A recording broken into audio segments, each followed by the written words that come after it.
Este é um momento fascinante. Nós vamos conhecer agora a primeira casa de Ellen White e Tiago White. Tiago White construiu para aqui estabelecer o seu lar e morou neste local de 1856 até 1863. E essa casa tem histórias simplesmente fascinantes. É a casa em que toda a família estava ou esteve reunida. Já já vou contar detalhes para vocês. Vem comigo.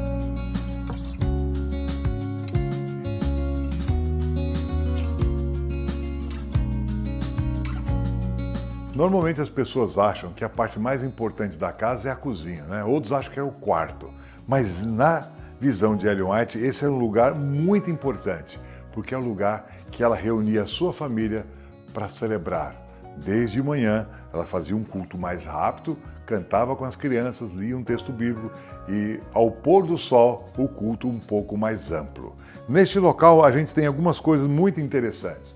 A gente tem a cor predileta de Ellen White, que está aqui no piso. Ela gostava de rosa, tem muitas meninas que também gostam de rosa. É o lugar onde ela também ensinou aos seus filhos a importância da música. E nós temos um piano aqui também.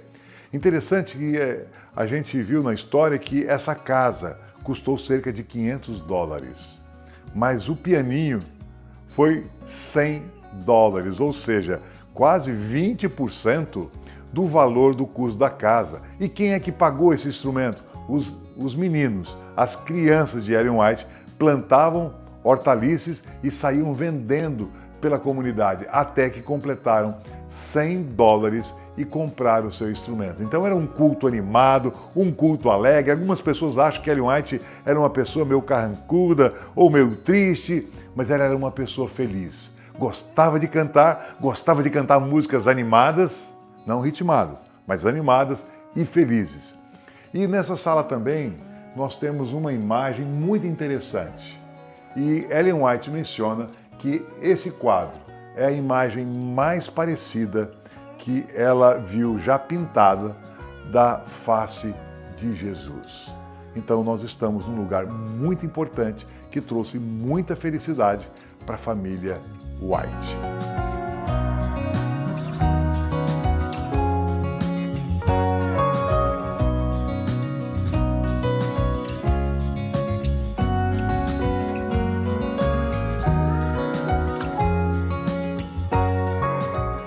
Este é o quarto em que viveu Ellen White por um longo período da sua vida.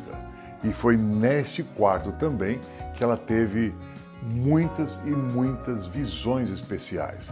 E ela escreveu uma boa parte do livro Grande Conflito justamente neste quarto. Então ela tinha revelações, ela tinha a visita do seu anjo e foi neste local em que ela sempre pegava, nós temos aqui embaixo alguns tapetes, né?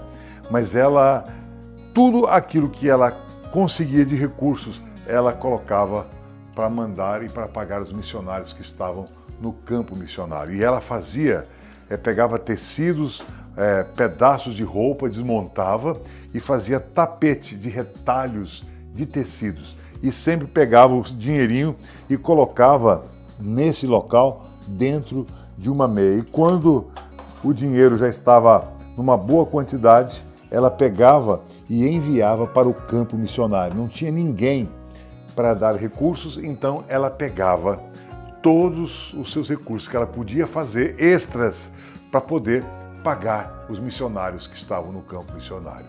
Muitas pessoas hoje perguntam, eu vou ser chamado, mas será que eu vou ser remunerado? Será que eu vou receber aquilo que eu mereço pelo que eu estou fazendo? O espírito dos pioneiros era justamente o contrário. Eles se davam, não eram nem assalariados, mas davam tudo aquilo que conseguiam para ver Jesus voltar na sua geração.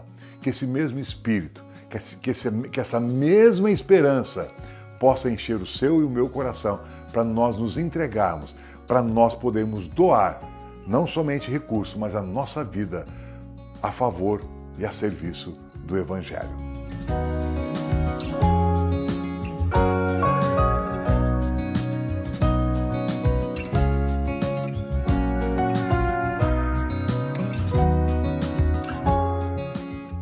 Agora nós estamos num lugar simplesmente espetacular. Chama-se cozinha. Todo mundo gosta de ir para a cozinha, né? E neste local, para os padrões da época, essa é uma cozinha muito ampla. Mas por que uma cozinha tão grande assim, Ellen White? Na realidade, não existiam pessoas assalariadas, eram todas voluntárias. E as pessoas que trabalhavam na publicadora, na publishing house, né, como diziam, eles, na hora do almoço, eles vinham para a casa de Ellen White. E aqui nessa casa, todo mundo comia junto. Eles traziam os vegetais, as suas coisas e se reuniam nesse espaço. Aqui começou a história da igreja. E aqui embaixo tem um vidro que algumas pessoas ficam perguntando o que será que é esse vidro. E na realidade esse vidro aqui é uma coisa muito útil para os padrões da época. Era um reservatório de água que Tiago White montou. E aqui tem uma bomba em que se mexia e aí ela ia lavar as louças neste local, a água caía, ou seja, para os padrões da época, uma engenharia extremamente sofisticada para facilitar um pouco a vida dos nossos pioneiros.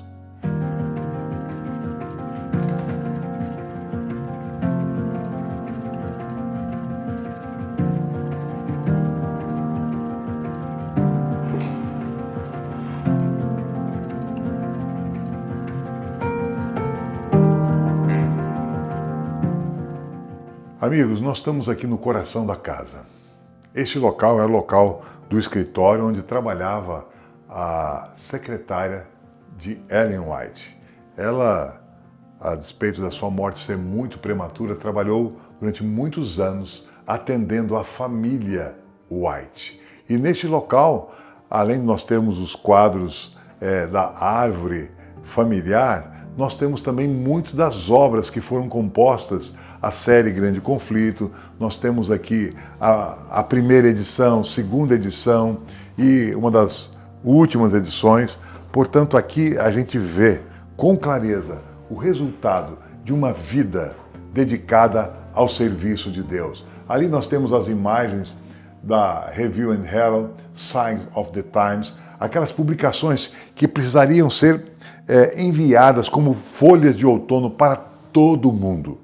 Mas depois de uma vida longa, cerca de 87 anos, ou alguns 88 anos, Ellen White finalmente está descansando.